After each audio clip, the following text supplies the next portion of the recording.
All right, after World War I, we had a lot of stuff happening in Africa as well. If we remember, before World War I, we have this scramble for Africa where all sorts of European countries are colonizing African countries.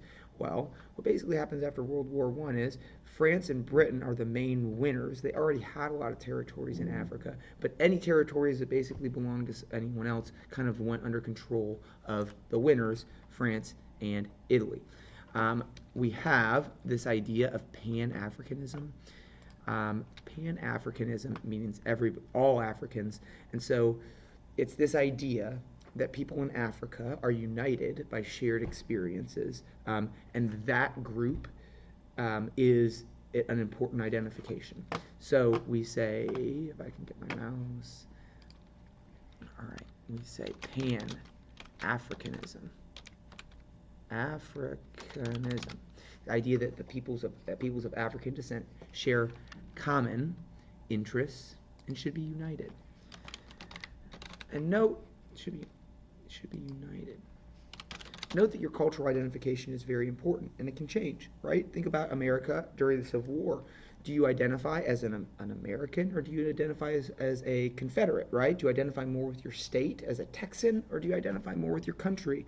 You could imagine if aliens invaded tomorrow, we might very much identify simply as human beings, as people from Earth, and that might be our primary identification.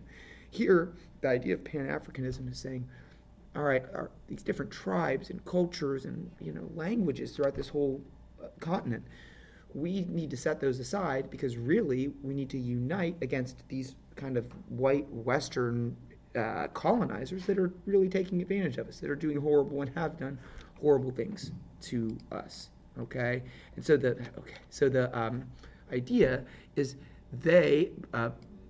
black Africans had fought in World War I for both the British and French. They thought that they would get independence for their countries, but they didn't get any independence for their countries, right? We talked about that at the end of the World War I unit, that the colonies were fighting, and they fought and they died in Europe, for European armies, for the French army, for the British army, believing that they would get independence, and they basically said no, all right?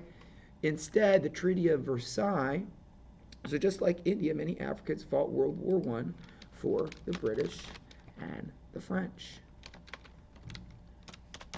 They too believed that they would be rewarded with independence. Look, I'm getting a little sassy in the notes. Spoiler, they weren't. After World War I, all control of African territories was given to Britain and France.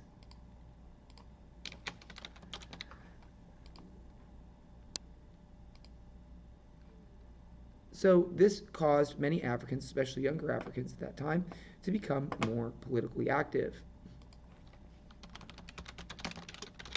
in an effort to free themselves from European colonial powers. So the idea is that you have Africans, they're kind of getting together and thinking and realizing we need to start homegrown political movements to get the Europeans out of here. We don't want to be under French and British rule. And we thought that we were going to get independence for fighting and helping them in World War I. So what ended up happening, and of course Africa is a gigantic continent with all sorts of different groups and cultures, and so to call it like one story, this is just such a bird's eye view of this. But what ends up happening is calls for independence came from a generation that had been educated in Europe. Let's see if I'm super lagging. All right. Right. They argued that, rightfully, that British rule and French rule was stripping them of their traditional culture, and they attempted. Right. So they are attempting over a period of time to potentially call for reforms, but basically, kind of like what this slide indicates here, what ends up happening is the response from the British, the response from the colonizers is usually violently putting down these protests, stripping them of their traditions, stripping them of their rights, kind of coming down with an iron fist. So what ends up happening is we have calls for independence that are coming from a generation of people that had been educated in Europe and the United States. That have been educated, all right, in the European and United States. about freedom, and what else? What else were they educated about?